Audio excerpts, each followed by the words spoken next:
The Nigerian market was down 0.65% week on week on Friday, the 12th, when we went for the weekend. Yesterday, that's about 4.5% in the red, and some expectations that this week will remain bearish. Let's bring the conversation to look at the markets in the week starting today with Rotimi Fakaijo, who's a trader and Chief Executive Officer at Enterprise Stockbrokers. Rotimi, good morning. Thanks for coming through on the show. Good morning.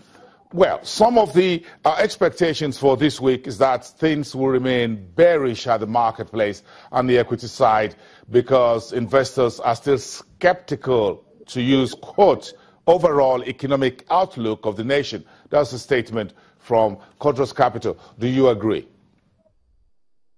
I agree. But the market is having a very slow start today with a positive trend.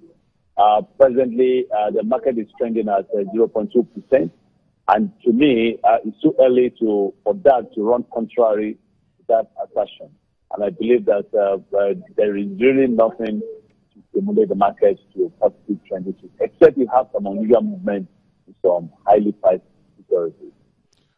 Where do you think this gentle takeoff to the upside is happening through in the market early today? There's no earnings yet on the wire. Is there any that we are unaware of? Well, I think that there is none that has been sent to the market just yet, at least at this moment.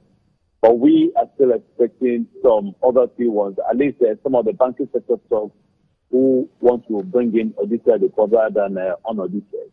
And I think those ones, if they make their entry into the market, then definitely we'll see a lot of, we'll see them having impact on the market. But for now, there is none. So what is really moving the market now is an upward movement in the price of Nigerian breweries and flour mills. And that is responsible for the 0.2% that the market is experiencing presently. Well, this is a week when the central bank will do a lot of very big size, big ticket treasury bills auction.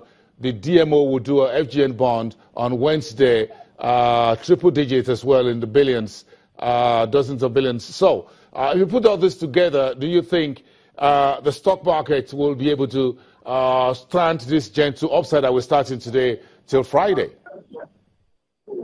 No, I don't really think so, because the equity market is on the receiving end with all these policies and development coming from the CBS.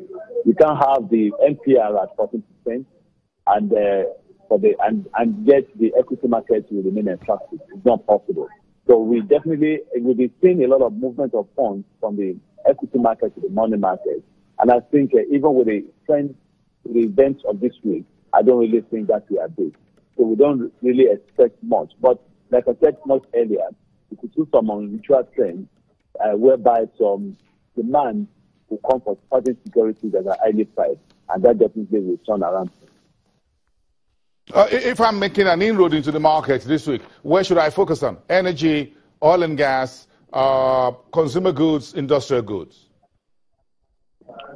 To me, I still believe that some consumer goods and industrial goods will still be able to have a very good value for your money with that. One thing about those two sectors is that we may not see a further devaluation or diminution in their value, and at the same time, there is every likelihood that we may see an upward trend for them. Like we've seen Lafarge coming down considerably, and last week, towards the end of last week, we saw it appreciating by about 2 naira plus. And I think that we may also see likely trends in that as well. And also the likes of Nigerian breweries and flour mills. So those two sectors, I don't really think there'll be much to miss. But for banking sector stocks, we most likely see it continue to be bearish. All right. Rotimi Fakaijo, thank you very much for your time today. We appreciate that, starting the brand new trading week for everyone.